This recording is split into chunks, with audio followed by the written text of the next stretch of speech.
Yeah, we want to take our viewers live to Shanksville, Pennsylvania. Our Brian Cabell is standing by. This, of course, is the site where United Airlines Flight 93 crashed on its way from Newark to San Francisco, crashed on Tuesday. And I understand in this investigation there's some breaking news. Brian, what can you tell us?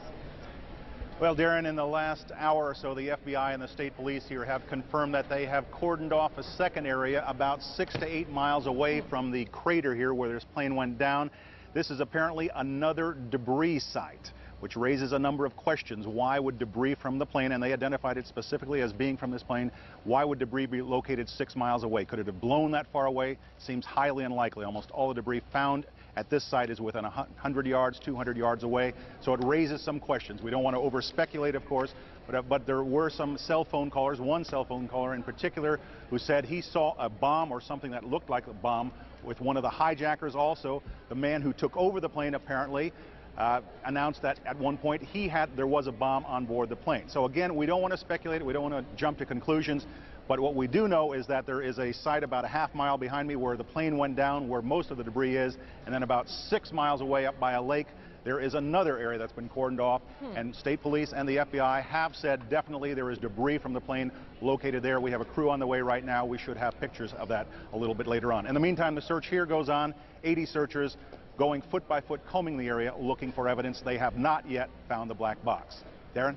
Which was my first question, so I'll move on to my next one, Brian. We don't want to speculate about this large debris field, but it seems to me from covering a number of plane crashes on the scene that, if nothing else, you can say this is not typical for a plane crash to be spread across an area this large.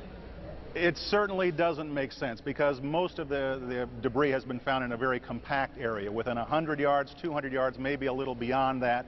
And then all of a sudden they're telling us 6 miles away they have another concentration of debris. They say it's very small pieces. Most of these are very small pieces. Most of the pieces here are no bigger than the size of a briefcase, they say, and the pieces 6 miles away, maybe even smaller than that. They have talked to a number of individuals here. They say they have talked to people who saw this plane during the final moments. They haven't confirmed whether they talked to anybody who saw this plane actually land, or crash rather.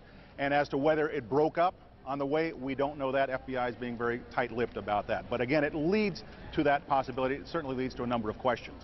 You mentioned they have yet to find the black box. It would seem to me, when you compare the 4 plane crashes of Tuesday, this would be the site where they would be most likely to find a black box. That's what they told us initially, and I think they're somewhat disappointed they haven't found it. It's been 48 hours, but they are still hopeful they will find it. There is a pond nearby this particular site. They may have to send divers into the pond. They haven't done that yet, but conceivably it could be in the pond. It could be anywhere. It could be at this other debris site. They've also found some other debris scattered around this area. They say, in fact, some individuals have been collecting it. Again, we're talking about very, very tiny parts. The biggest part they found at this site is an engine part, and most of the other pieces are probably no bigger than this particular notebook. So again, very small pieces.